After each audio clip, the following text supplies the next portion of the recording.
உத்திரட்டாதி நட்சத்திரத்தினுடைய குழந்தைகளுடைய ராஜயோகம். உத்திரட்டாதி என்பதே காமதேனுடைய அம்சம்ங்க. உங்க வீட்டுல ஒரு காமதேனுடைய அம்சம் பெற்ற ஒரு தெய்வ குழந்தை உயர்ந்த செல்வாக்குகளை நிச்சயமாக பெறக்கூடிய ஒரு நட்சத்திர அமைப்புக்குள்ள வருவாங்க. ஆனா அதே நேரத்துல செய்ய முடியாத, யாராலையும் யூகிக்க முடியாத, யாராலையும் தீர்வு காண முடியாத ஒரு விஷயத்தை உத்திரட்டாதி நட்சத்திரத்துல பிறந்தவங்க கண்டிப்பா தீர்வு சொல்லுவாங்க. இவங்க சொன்னா சரியா இருக்கும். உத்திரட்டாதியை பொறுத்தவரையும் போட்டின்னு வந்துட்டா, தேர்வுன்னு வந்துட்டா, வாய்ப்புன்னு வந்துட்டா, நீ கொடுத்து பாரு அப்புறம் பாரு என்னை பத்தி அப்படின்னு சொல்லக்கூடிய நட்சத்திரம் உத்திரட்டாதி நட்சத்திரம். வாய்ப்பை இவர்கள் தேடி போக மாட்டார்கள். வாய்ப்பு வந்தால் மிஸ் பண்ணவே மாட்டார்கள். உத்திரட்டாதி நட்சத்திரத்துல பிறந்த குழந்தைங்கள்ட்ட இந்த விஷயத்தெல்லாம் சொல்லவே கூடாதுன்னா அது என்ன விஷயமா இருக்கு சார்? உத்திரட்டாதி நட்சத்திரத்துல பிறந்த குழந்தைங்களுடைய ஃபியூச்சர், அதாவது அவங்க எந்த துறையில சாதிப்பாங்க? உத்திரட்டாதியினுடைய அந்த உத்திரட்டாதி குழந்தைகள் மறைந்திருக்கும் வாழ்க்கை ரகசியம். வணக்கம் நேயர்களே. குழந்தைகள்னாலே ஒரு அருமையான வரம் தாங்க. இந்த குழந்தை இந்த நட்சத்திரத்திலிருந்து பிறக்குதுன்னா எப்படி இருக்கும், அவங்களோட பிறவி திறமை என்ன, அவங்களுக்குள்ள இருக்கக்கூடிய இந்த ராஜ யோகம் என்ன, அவங்களுடைய பலம் பலவீனம், அவங்களோட ஸ்கூலிங்ல இருந்து ஆரம்பிச்சு ஃபியூச்சர்ல எப்படிலாம் இருக்க போறாங்க, எதுல சாதிக்க போறாங்க, இந்த மாதிரி ஏகப்பட்ட விஷயங்கள் குழந்தைகளை பத்தி பார்க்க போறோம். ஸோ நம்ம தனியா பார்க்கறது கிடையாதுங்க. ஒவ்வொரு நட்சத்திரத்துல பிறந்த குழந்தைகள் எப்படி இருப்பாங்க, அவங்களை எப்படி புரிஞ்சுக்கிறது, அவங்களுடைய வளர்ப்பு முறை, இதெல்லாமே நம்மளுடைய அஸ்ட்ராலஜர் கோகுலக்கண்ணன் சார் கிட்ட கேட்டு தெரிஞ்சுக்க போறோம். வணக்கம் சார். வணக்கம். குரு வாழ்க, குருவே துணை. மீனராசியில இருக்கக்கூடிய உத்திரட்டாதி நட்சத்திரத்துல பிறந்த குழந்தைகளுடைய சிறப்பு எப்படி சார் இருக்கும்? உத்திரட்டாதி நட்சத்திரம் 4 பாதங்களும் மீனராசிக்குள்ள நீங்க சொன்ன மாதிரி குரு பகவானுடைய வீட்டில் இருக்கக்கூடிய சனி பகவானுடைய ஒரு அற்புதமான நட்சத்திரம். ஒரு நட்சத்திரத்தினுடைய பிறப்பின் ரகசியம் பார்ட் 1, தசாபுத்தி பார்ட் 2 நம்ம நிறைய பதிவுகள் கொடுத்துருக்கோம். அதுல நேயர்களுடைய ஆதரவு நிறைய இருந்த பட்சத்துல இப்போ அந்த உத்திரட்டாதி நட்சத்திரத்தினுடைய குழந்தைகளுடைய ராஜயோகம், அவங்களுடைய பலம் பலவீனம், நீங்க சொன்ன மாதிரி அவங்களுக்கு எந்த எழுத்துல பேர் வைக்கணுங்க, இந்த எழுத்துல பேர் இல்லைன்னா அவங்க எதிர்காலம் எப்படி இருக்கும், இந்த மாதிரி எல்லா விஷயங்களையுமே நம்ம பார்ட் 1 பார்ட் 2 அடுத்தடுத்து கொடுத்துருவோம். உத்திரட்டாதி பார்ப்பதற்கு ரொம்ப அமைதியான சாதுவான, அது பசு, அதனுடைய அம்சமே பசு தான். ரொம்ப அமைதியான நட்சத்திரம். வீட்டில் யாராவது சொந்தக்காரங்க வர்றாங்க, ரொம்ப க்ளோஸ் ரிலேட்டிவ் வந்தாங்கன்னா கூட, சில பேர் முகம் தெரியாதவர்கள் வந்தால் கூட ஓடி போய் கடகடன்னு பழகுவாங்க. இவங்க தெரிந்தவர்கள் வந்தால் கூட அமைதியாக அப்சர்வ் பண்ணுவாங்க. எடுத்தோடனே ரொம்ப ஸ்பீடாக ஓட மாட்டாங்க, ஈஸியாக அவங்கள்ட்ட போய் அடாப்ட் ஆக மாட்டாங்க, பேச மாட்டாங்க. எல்லா விஷயத்துலையும் ஒரு மாதிரி அப்படி கூச்சப்படுற மாதிரி தயங்கி அமைதியாக நின்று கொண்டு இருக்கக்கூடிய ஒரு நட்சத்திரம்னு சொன்னால் உத்திரட்டாதி நட்சத்திரத்தில் பிறந்த குழந்தைங்க. இதை பார்க்குறவங்களுக்கு என்னடா மற்ற குழந்தைங்க மாதிரி நம்ம குழந்தை இல்லை, இது ரொம்ப ரிசர்வ் டைப்பாக இருக்கே, அமைதியாக இருக்கே, எல்லாரோடையும் பழகுறதுக்கு சகஜமாக இருக்கே, ரொம்ப லேட் பிக்கப்பாக இருக்கே அப்படின்னு பெற்றோர்கள் பயப்படுவாங்க. அவங்க பயப்படுறாங்களோ இல்லையோ, அங்கே வீட்டுக்கு வர்ற 4 பேர் சொந்தக்கார இது இல்லையா, அது இப்படி இருக்குது அப்படி இருக்குன்னு இவங்க 1008 அதுக்கு ஒரு பேரே வச்சு, அதுக்கு ஒரு நோயின்னு வச்சு, இது மாதிரி இதை போய் பாருங்க, டாக்டர்கிட்ட பாருங்க, இந்த பிள்ளை ஆக்டிவிட்டியாக சரியில்லைங்க அப்படின்ற மாதிரி சொல்லுவாங்க. ஆனால் ஒரு விஷயத்த புரிஞ்சுக்கணும், அமைதியாக இருக்கக்கூடிய எந்த குழந்தையும் பலவீனமான குழந்தைன்னு நினைக்கவே கூடாது. அந்த அமைதிக்குள்ளதான் மிகப்பெரிய ரகசியமே மறைந்திருக்கு. அதுதான் உத்திரட்டாதியினுடைய ரகசியம். ஆழ்கடல் அமைதியாக இருக்கும், ஆனால் அதுக்குள்ள இருக்கக்கூடிய முத்து வைரம் எல்லாமே, எல்லா வளங்களுமே அந்த நடுக்கடலுக்குள்ள இருக்கக்கூடிய அந்த அமைதி மாதிரி பொறுமையா இருக்கும். அது என்றாவது ஒரு நாள் வாழ்க்கையில தன்னுடைய உச்சத்தை உத்திரட்டாதி நட்சத்திரக்காரர்கள் தொட்டே தீருவாங்க. அதை இந்த நட்சத்திரத்துல பிறந்த குழந்தைகளுடைய சிறப்புகளை பெற்றோர்கள் கண்டிப்பா புரிஞ்சுக்கணும். அவங்கள பலவீனமா நினைக்கக்கூடாது, அமைதியா இருக்காங்கன்னு நினைக்கக்கூடாது, லேட் பிக்கப்னு நினைக்கக்கூடாது. ஏன்னா உத்திரட்டாதி என்பதே காமதேனுடைய அம்சம்ங்க. உங்க வீட்டுல ஒரு காமதேனுடைய அம்சம் பெற்ற ஒரு தெய்வ குழந்தை. எல்லா ரிஷிமார்கள், தேவர்கள், 30 முக்கோடி தேவர்களும் அத்துணை அம்சங்களும் அந்த காமதேனுக்குள்ள உண்டு. அந்த காமதேனு அம்சம் பெற்ற தெய்வம் தான் உத்திரட்டாதி நட்சத்திர குழந்தை. காமதேனுவே வீட்டுல வரமா கிடைச்சிருக்குன்னு சொன்னீங்க. சோ உத்திரட்டாதி நட்சத்திரத்துல பிறந்த குழந்தைகளுடைய மறைஞ்சிருக்கக்கூடிய ராஜ யோகம் எப்படி இருக்கும் சார்?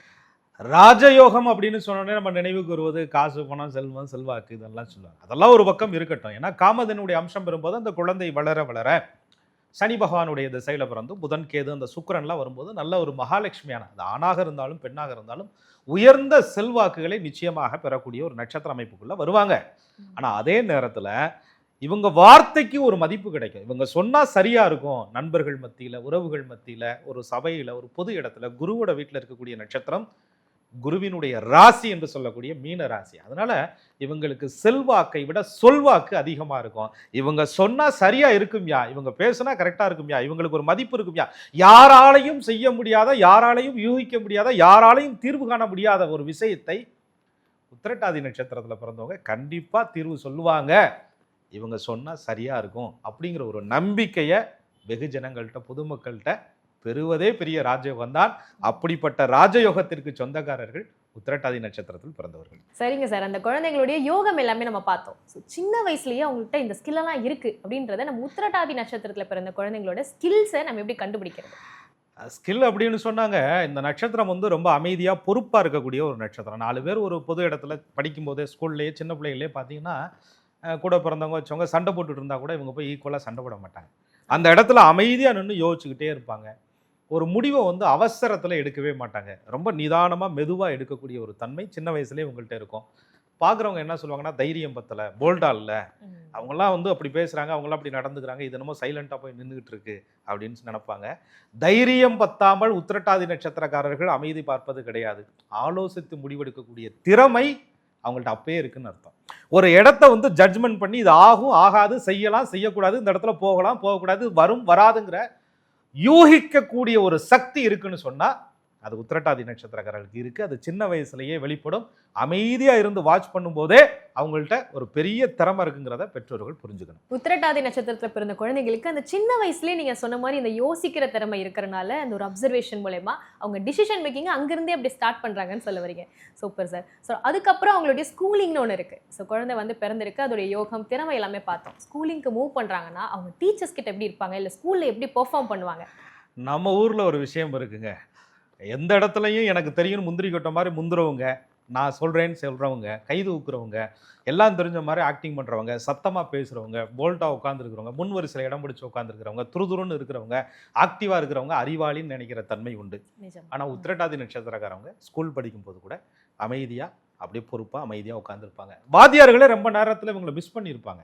அந்த குழந்தைகிட்ட இருக்கக்கூடிய திறமை என்னன்னு யூகிக்க தவறி இருப்பாங்க. ஆனால் உத்திரட்டாதியை பொறுத்தவரையும் போட்டின்னு வந்துட்டா, தேர்வுன்னு வந்துட்டா, வாய்ப்புன்னு வந்துட்டா, நீ கொடுத்து பாரு, அப்புறம் பாரு என்னைய பத்தி அப்படின்னு சொல்லக்கூடிய நட்சத்திரம் உத்திரட்டாதி நட்சத்திரம். வாய்ப்பை இவர்கள் தேடி போக மாட்டார்கள். வாய்ப்பு வந்தால் மிஸ் பண்ணவே மாட்டாங்க. நான் செய்யறேன்னு போய் நிக்க மாட்டாங்க. ஆனா செய்ய சொல்லிட்டா தட்டவே மாட்டாங்க.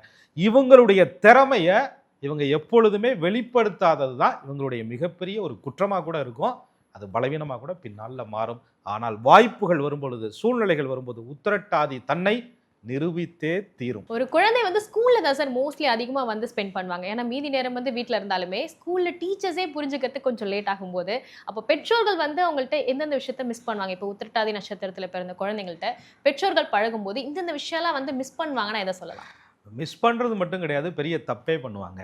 எப்படின்னா, ரொம்ப அமைதியாக இருக்கக்கூடிய குழந்தைய பார்த்துட்டு ஏன் பேச மாட்டேங்கிற, ஏன் நடந்ததை சொல்ல மாட்டேங்கிற, ஸ்கூலில் எதுவும் பிரச்சனையா, அங்கே பிரச்சனையா, டியூஷனில் பிரச்சனையா, அது பிரச்சனையா, உனக்கு ஏதாவது பிரச்சனையான்னு போட்டு துணை எந்த பிரச்சனையும் இருக்காது. ஆனால் அவங்களுடைய நேச்சரே ரொம்ப அமைதியாக இருப்பது. அதை வந்து பெற்றோர்கள் என்ன பண்ணுவாங்கன்னா, அமைதி அப்படிங்கிறத வந்து இது ரொம்ப பலவீனமாக இருக்குது, மனசு கோழையாக இருக்குது, பேச தயங்குது, கூச்சப்படுது அப்படின்னு இவங்க புரிஞ்சு வச்சுருப்பாங்க. ரொம்ப நாளைக்கு கழித்து தான் அவங்களுடைய திறமை என்னங்கிறதே அவங்களுக்கு புரிய வரும்.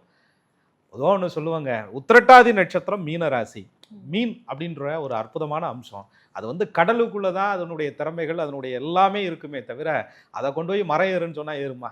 அதனால் எங்கே அவர்களுடைய திறமை வெளிப்படுமோ, எங்கே இருக்கணுமோ அந்த இடத்துல உத்திரட்டாதி இருந்துச்சுன்னு சொன்னால் ஆழ்கடலில் அவ்வளோ பெரிய திமிங்கலத்துக்கே டஃப் கொடுத்துக்கிட்டு இருக்கு. மனித வாழ்க்கையில் எல்லா விஷயங்களையும் தவிடுபடியாக்கக்கூடிய திறமை உத்திரட்டாதிட்ட உண்டு. அது எங்கே இருக்கணுமோ அங்கே இருந்தால் ஜெயிக்கும். உத்திரட்டாதி நட்சத்திரத்தில் பிறந்த குழந்தைகளுடைய பலம்னா எதை சொல்லலாம் சார்? இவங்களுடைய பெரிய பலமே இந்த உத்திரட்டாதி பிள்ளைங்களுடைய அந்த சுபாவம் பார்த்தீங்கன்னா பொறுமையாக இருக்கிறது. இந்த உலகத்தில் அதுதாங்க ரொம்ப வேணும். இன்னைக்கு எல்லாரும் அவசர கதியில் ஓடுற அந்த உலகத்தில் பொறுமையாக இருக்கிறது, காத்திருக்கிறது, கற்றுக்கொள்வது, எந்த இடத்துல விழுந்தாங்களோ அதே இடத்தில் மீண்டும் எழுந்து நிற்கக்கூடிய சக்தி ஒன்றை புரிஞ்சுக்கிறது, காலம் வரும்ன்ற காத்திருக்கக்கூடிய பொறுமை தான் உத்திரட்டாதி நட்சத்திரக்காரர்களுடைய பின்னால் ஏற்படக்கூடிய வளர்ச்சிக்கு காரணமாக இருக்கும். அவசரப்பட மாட்டாங்க, ஆதங்கப்படுவாங்க. அதே நேரத்தில் அதுக்கான விஷயங்கள் என்ன நம்மகிட்ட குறையா இருக்குங்கிறத கண்டுபிடிச்சு அந்த குறையை சரி பண்ணி கற்றுக்கிட்டு மீண்டும் எந்திரிச்சு ஜெயிக்கக்கூடிய ஒரு தன்மை உத்திரட்டாதிட்ட உண்டு. அதனால பொறுமையாக இருக்கிறவங்க என்னைக்கு இருந்தாலும் பெருமையாக வாழ்வாங்கன்னு சொல்லுவாங்க. காத்திருப்பவங்க கெட்டே போக மாட்டான்னு சொல்லுவாங்க. பொறுத்தார் பூமி ஆழ்வார்னு சொல்லுவாங்க. அது உத்திரட்டாதிக்கு நிச்சயமாக பொருந்தும். உத்திரட்டாதி நட்சத்திரத்தில் பிறந்த குழந்தைங்களுடைய பலம்னா எதை சொல்லலாம் சார்? இந்த உத்திரட்டாதி பிள்ளைங்களுடைய பெரிய பலமே பொறுமையாக இருப்பது. இந்த உலகத்துல அவசர கதியில எடுக்கிற முடிவுகள்ல தான் நிறைய பிரச்சனை. யாருக்குமே காத்திருக்கக்கூடிய பொறுமையா இருக்கக்கூடிய தன்மையெல்லாம் கிடையாது. உடனே நடக்கணும், இப்பவே கிடைக்கணுங்கிற, அதுவும் இப்ப இருக்கக்கூடிய பிள்ளைங்கள்லாம் பாத்தீங்கன்னா எனக்கு இப்பவே வேணுங்கிற அடம் பிடிக்கிற டைப் இருக்கும்.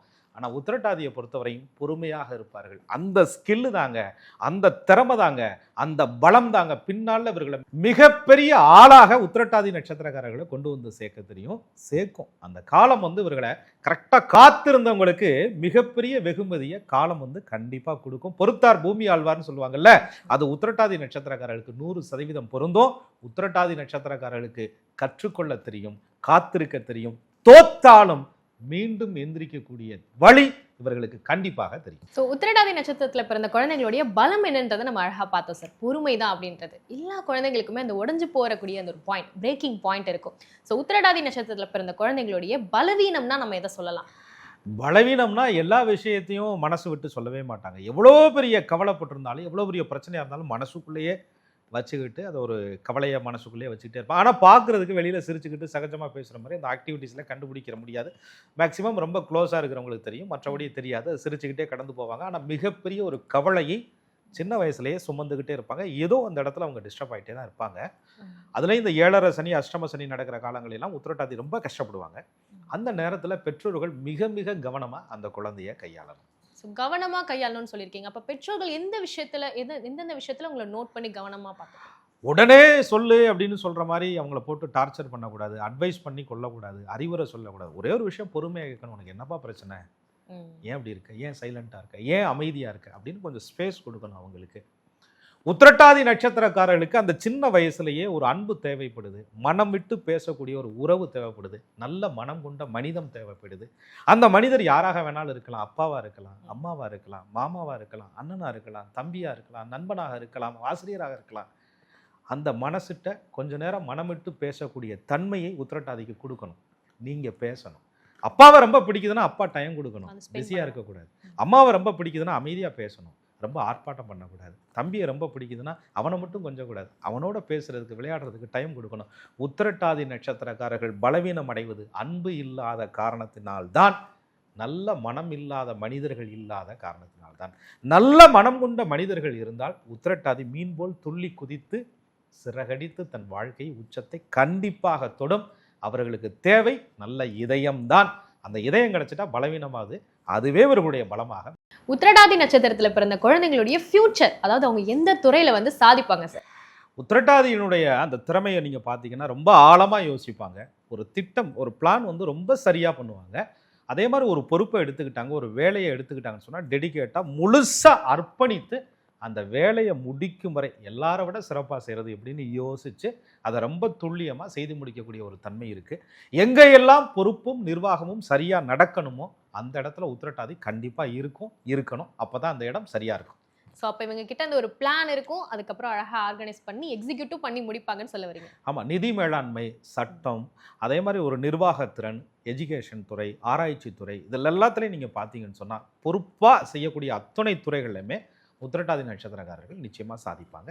அந்த மேலாளர், ஒரு மேலாண்மை பண்ணுறது, ஒரு விஷயத்தை வந்து நிர்வகிக்கிறது, இந்த ஸ்கில்லெல்லாம் இவங்கள்ட்ட ரொம்ப சூப்பராக இருக்கும். அதே மாதிரி ஒரு தொழிலை எடுத்துக்கிட்டாங்க அப்படின்னு சொன்னால் அதோடைய அப் டு பாட்டம் எண்டு வரை எனக்கு இதுதான் தெரியும் அப்படின்னு இல்லாமல் அதுக்குள்ளே என்னெல்லாம் செய்ய முடியுமோ அத்தனை விஷயத்தையும் தெரிந்து கொள்ளக்கூடிய நபராக அவங்க நிச்சயமாக இருக்கும். ஸோ அந்த பொறுப்பு இருக்குது, அழகாக நீங்கள் சொன்ன மாதிரி இந்த நிர்வகிக்கக்கூடிய தன்மை இருக்குனாலே கண்டிப்பாக அது ஒரு ஹையர் பொசிஷன் எல்லாத்துலேயுமே நம்ம மீனராசியுடைய உத்திரட்டாதி நட்சத்திரத்தை பார்க்கலாம். உயர் பொறுப்புகள் எங்கெல்லாம் இருக்கோ, எங்கெல்லாம் உயர்வான இடம் இருக்கோ அங்கெல்லாம் உத்திரட்டாதி நட்சத்திரம் கண்டிப்பாக இருக்கும். உத்திரட்டாதி நட்சத்திரத்தில் பிறந்த குழந்தைங்கள்ட்ட இந்த விஷயத்தெல்லாம் சொல்லவே கூடாதுன்னா அது என்ன விஷயமா இருக்கு சார்? பொதுவாக எல்லாரும் என்ன நினைப்பாங்க, குடும்பத்தில் படுற கஷ்டம் அது இதெல்லாம் சொல்லி நம்ம கஷ்டத்தை புரிய வைக்கணும்னு பொதுவாக நினைப்பாங்க.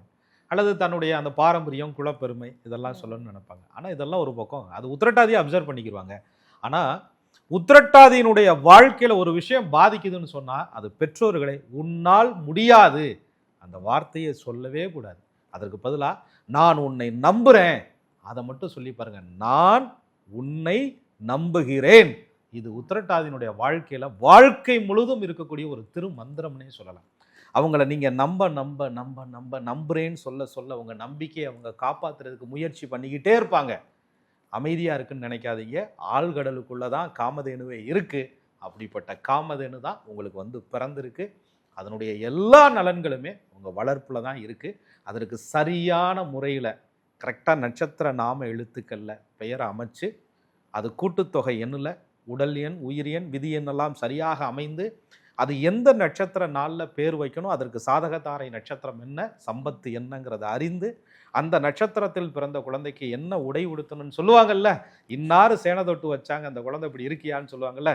யார் சேனை தொட்டு வைக்கணும், அது எந்த கோவிலில் அந்த குழந்தைய தத்து கொடுக்கணுமா கொடுக்கக்கூடாதா, எந்த கோவிலில் அர்ச்சனை பண்ணணும், அத்தனை விஷயத்தையும் பாற்றுல அழகா பார்க்கலாம். உத்திரட்டாதி நட்சத்திரத்துல பிறந்த குழந்தைங்களுடைய அந்த பிறவித்தன்மை, அவங்களோட ஸ்கூலிங், அதுக்கப்புறம் ஃபியூச்சர் எப்படி இருக்கும், அவங்களோட பலம் பலவீனம், இந்த மாதிரி ஏகப்பட்ட விஷயங்களை பார்ட் 1ல நம்ம பார்த்தோம். நீங்க சொன்ன மாதிரி அந்த பார்ட் 2ல வந்து அவங்களுடைய பெயர் எப்படி வைக்கணும், எந்த கோவில் வழிபாடு, உடையா இருக்கட்டும், அது மட்டும் இல்லாம அந்த சேனை தொட்டு வைக்கிறதுன்னு ஒரு விஷயம் சொன்னீங்க. ஏன்னா எல்லா வீட்லயுமே இருக்கக்கூடிய ஒரு கன்ஃபியூஷன் இப்ப இருக்கக்கூடிய மக்கள்கிட்ட இருக்க எதிர்பார்ப்புனே சொல்லலாம். அது கிளியரா எங்களுக்கு அந்த வீடியோ வேணுங்க அப்படின்னு கேட்டுட்டு இருக்காங்க. ஸோ அவங்களுக்கு ஒரு சூப்பரான ஒரு விருந்துனே சொல்லலாம். நம்ம பார்ட் 2ல அதை பத்தி டீட்டெயில்டா பார்க்கலாம். நன்றி. நன்றி. குரு வாழ்க, குருவே துணை.